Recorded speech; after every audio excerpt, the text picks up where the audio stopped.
गोकुळ निवडणुकीची प्रक्रिया सुरू, मतदार यादी कार्यक्रम जाहीर.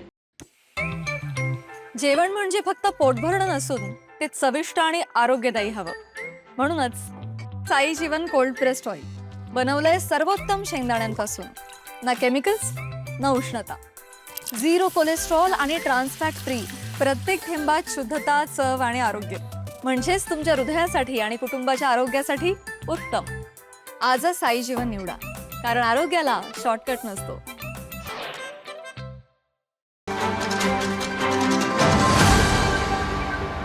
कोल्हापूर जिल्हा सहकारी दूध उत्पादक संघ मर्यादित गोकुळच्या 2026 ते 2031 या पंचवार्षिक संचालक मंडळ निवडणुकीसाठी सभासद संस्थांची मतदार यादी निश्चित करण्याचा कालबद्ध कार्यक्रम जाहीर करण्यात आला आहे. महाराष्ट्र शासनाच्या दुग्ध व्यवसाय विकास विभागामार्फत हा कार्यक्रम प्रसिद्ध करण्यात आला आहे. प्रादेशिक दुग्ध व्यवसाय विकास अधिकारी तथा जिल्हा सहकारी निवडणूक अधिकारी पुणे विभाग यांच्या आदेशानुसार प्राथमिक सहकारी दूध संस्थांकडून प्रतिनिधींचे ठराव मागविण्याची प्रक्रिया सुरू होणार आहे.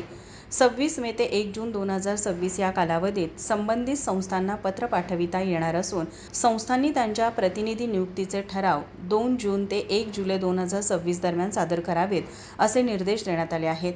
या निवडणुकीसाठी प्रारूप मतदार यादी तयार करण्याचे अधिकार सहाय्यक निबंधक सहकारी संस्था दुग्ध कोल्हापूर यांना देण्यात आले आहेत.